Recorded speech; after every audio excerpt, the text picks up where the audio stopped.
Bukod sa taping ng maraming action scenes, nagkaroon ng cast pictorial ang upcoming GMA Prime Action Crime Series na Task Force Firewall recently. Ang mga nagsisiganap na lumalaban sa mga krimen gamit ang internet. May kanya-kanya rin palang kwento in real life kung paano sila nabiktima ng cybercrime. Ang negosyanteng si Buboy Villar, ilang beses na raw na scam pagdating sa mobile wallets. Food business din po ako, scammers na pag nagpe-pay ng online, hindi namin, syempre lalo na po ako, hindi ako mateke na tao. So, hindi ko naiiwasan minsan na, oh shucks, nai-scam na pala ako.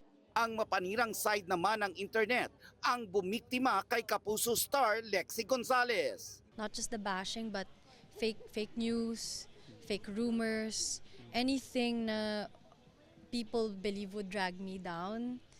But then, kaya nga meron tayong NBI in real life, and then in our show, yun yung pinupush na kaalaman ng firewall.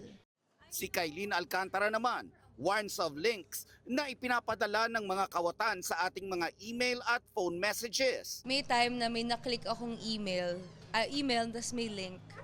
Tapos naklik ko yun, tapos yun na yun, na scam na po ako. Tuloy-tuloy na may mga nawalang pera. Mag-ingat daw sa mga nagpapanggap na tutulong sa iyo online. Huwag basta-basta magtiwala sa mga taong hindi mo kilala. Yung mga tumatawag and then they would pretend that there's some sort of app.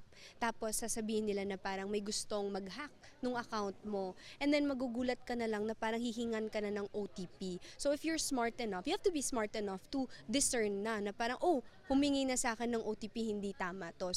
Pero thankful ang cast dahil hindi lang basta action ang aasahan ng mga manonood sa kanilang seryeng Task Force Firewall.